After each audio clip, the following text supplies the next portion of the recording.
ఈ వీడియోలో నేను అందమైన ప్రకృతిలో ఉదయిస్తున్న సూర్యుడిని, అలాగే ఓ చిన్నారి త్రివర్ణ పతాకాన్ని ఎగరవేస్తూ, దానికి గౌరవ వందనం చేస్తున్నట్లు చిన్న చిన్న అలంకరణలు చేస్తూ, ఒక మంచి దేశభక్తి చిత్రాన్ని నీళ్ళపై ఎలా వేయాలో స్టెప్ బై స్టెప్ చూపిస్తూ, అలాగే గణతంత్ర దినోత్సవం అంటే ఏంటో, ఆ రోజును మనం జాతీయ పండగగా ఎందుకు జరుపుకుంటాము, ఆ రోజును ఎలా జరుపుకుంటామో అనే విషయాలను వివరిస్తూ ఈ వీడియో చేస్తున్నాను.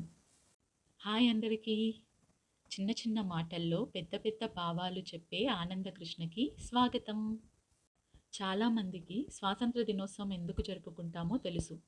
ఆ రోజు బ్రిటిష్ వారు మన దేశాన్ని వదిలిపెట్టి వెళ్ళడం ద్వారా వారి బానిస బతుకుల నుంచి మనము స్వేచ్ఛను అనుభవిస్తూ సంతోషాన్ని వ్యక్తపరుస్తూ స్వాతంత్ర దినోత్సవం జరుపుకుంటామని అందరికీ తెలుసు. కానీ గణతంత్ర దినోత్సవం గురించిన పూర్తి విషయాలు చాలామంది చెప్పలేరు. అందుకే ఈ వీడియోలో గణతంత్ర దినోత్సవం సంబంధించిన కొన్ని విషయాలని తెలుసుకుందాం. గణతంత్ర దినోత్సవం వెనుక ఒక గొప్ప కథే ఉంది. భారతదేశానికి 1947 ఆగస్టు 15న బ్రిటిష్ పాలన నుండి విముక్తి లభించింది. కానీ అప్పట్లో మనకు ప్రత్యేకమైన రాజ్యాంగం లేదు. అప్పటి వరకు బ్రిటిష్ వారు రూపొందించిన చట్టాల ప్రకారమే పాలన సాగేది. ఒక స్వాతంత్ర దేశానికి సొంత నియమ నిబంధనలు ఉండాలని మన నాయకులు నిర్ణయించారు. దీనికోసం డాక్టర్ బిఆర్ అంబేద్కర్ అధ్యక్షతన ఒక ముసాయిదా కమిటీ ఏర్పాటైంది. సుమారు 2 సంవత్సరాల 11 నెలల 18 రోజుల కఠిన శ్రమ తర్వాత ప్రపంచంలోనే అతిపెద్ద లిఖిత రాజ్యాంగాన్ని 1949 నవంబర్ 26న రాజ్యాంగ పరిషత్ ఆమోదించింది.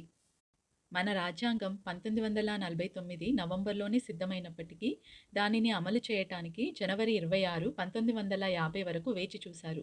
ఎందుకంటే దానికి ఒక చారిత్రక నేపథ్యం ఉంది. 1930లో జరిగిన లాహోర్ కాంగ్రెస్ సమావేశంలో పూర్ణ స్వరాజ్, సంపూర్ణ స్వాతంత్రం తీర్మానాన్ని ఆమోదించారు. దీనిని పురస్కరించుకొని 1930 జనవరి 26న మొదటిసారిగా భారతీయులు స్వాతంత్ర దినోత్సవాన్ని జరుపుకున్నారు. మనకు అసలైన స్వాతంత్రం ఆగస్టు 15న వచ్చినప్పటికీ ఆనాటి స్వాతంత్ర కాంక్షను గుర్తుగా ఉన్న జనవరి 26వ తేదీని మర్చిపోకూడదని మన నాయకులు భావించారు.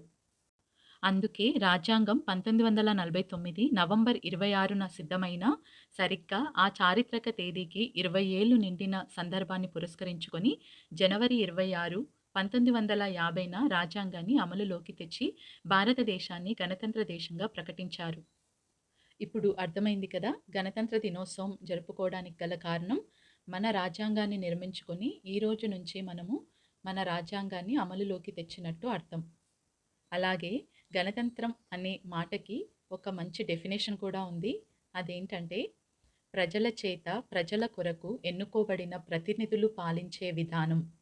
ఈ రోజు నుండి భారత్ ఒక సార్వభౌమ సామ్యవాద లౌకిక ప్రజాస్వామ్య గణతంత్ర రాజ్యంగా అవతరించింది. మనం నిర్మించుకున్న మన రాజ్యాంగము చాలా విశిష్టతలని సంతరించుకొని ఉంది. అవేంటో చూద్దాం. మన రాజ్యాంగం ప్రపంచంలోనే అతిపెద్ద రాతపూర్వక రాజ్యాంగం. మన రాజ్యాంగ పితామహుడిగా మనము డాక్టర్ బిఆర్ అంబేద్కర్ని పిలుచుకుంటాము. మన రాజ్యాంగానికి ఆమోదించిన రోజు, అమల్లోకి తెచ్చిన రోజు 2 ఉన్నాయి. మన రాజ్యాంగంని ఆమోదించిన రోజు 1949 నవంబర్ 26. అదే మన రాజ్యాంగం అమలులోకి వచ్చిన రోజు 1950 జనవరి 26. ఆ రోజునే మనము గణతంత్ర దినోత్సవంగా జరుపుకుంటాము. రాజుల పాలన కాకుండా ప్రజలే నాయకులను ఎన్నుకునే గణతంత్ర వ్యవస్థ ఈ రాజ్యాంగం మనకు తెచ్చిపెట్టింది. కులం, మతం, ప్రాంతం అనే తేడా లేకుండా భారతీయులందరూ సమానమని మన రాజ్యాంగం మనకు హక్కులను కల్పించింది. ఇందులో మనం గణతంత్రం అంటే ప్రజల చేత ఎన్నుకోబడిన నాయకులచే పరిపాలించబడే దేశమని తెలుసుకున్నాం కదా. అలాగే గణతంత్ర దినోత్సవాన్ని జనవరి 26నే ఎందుకు జరుపుకుంటాము అనే విషయం కూడా తెలుసుకున్నాం కదా. పూర్ణ స్వరాజ్యం నినాదాన్ని స్మరించుకోవటానికి మనం జనవరి 26న జరుపుకుంటాము. అలాగే గణతంత్ర దినోత్సవాన్ని ఎలా జరుపుకుంటాము, ఎక్కడ ఎవరు జెండాని ఆవిష్కరిస్తారు? మన గణతంత్ర దినోత్సవం రోజున మన జాతీయ జెండాని మన దేశ రాష్ట్రపతి ఢిల్లీలోని కర్తవ్య పథ్ వద్ద ఆవిష్కరిస్తారు. కర్తవ్య పథ్ని గతంలో రాజ్పథ్ అని పిలిచేవారు. రాష్ట్రపతి మన దేశానికి రాజ్యాంగబద్ధమైన అధిపతి కాబట్టి, రాజ్యాంగం అమలులోకి వచ్చిన ఈ రోజున ఆయనకే ఈ గౌరవం దక్కుతుంది. అలాగే ఆయా రాష్ట్రాల్లోని రాజధానుల్లో గవర్నర్లు జాతీయ జెండాను ఆవిష్కరిస్తారు. ఇక్కడ మనము జెండాను ఎగరవేస్తారు అనట్లేదు. జెండాను ఆవిష్కరిస్తారు అని చెప్తున్నాము. దీని అర్థము జెండాను మనము కింది నుంచి పైకి లాగి ఎగురవేయము. ఇది మనం స్వాతంత్ర దినోత్సవం రోజున జరుపుకుంటాము. అలాగే గణతంత్ర దినోత్సవం రోజున మనం జెండాను పూల మూటతో పైనే కట్టి పూలని విడుదల చేస్తూ ఆవిష్కరిస్తాము. ఆ రోజు కర్తవ్య పథ్ వద్ద రాష్ట్రపతి జాతీయ జెండాను ఎగరవేసిన తర్వాత మన దేశ సైనిక పటిమను, వివిధ రాష్ట్రాల సంస్కృతులను చాటి చెప్పే కవాతులు ఇక్కడ ఆకర్షణగా నిలుస్తాయి. ఈ సమాచారంతో పాటు ఈ అందమైన దృశ్యం మీకు ఎలా అనిపించిందో కమెంట్ చేయండి, లైక్ చేయండి, షేర్ చేయండి. ఇలాంటి మరిన్ని వీడియోల కోసం ఆనందకృష్ణ ఛానల్ని సబ్స్క్రైబ్ చేసుకోండి. బాయ్.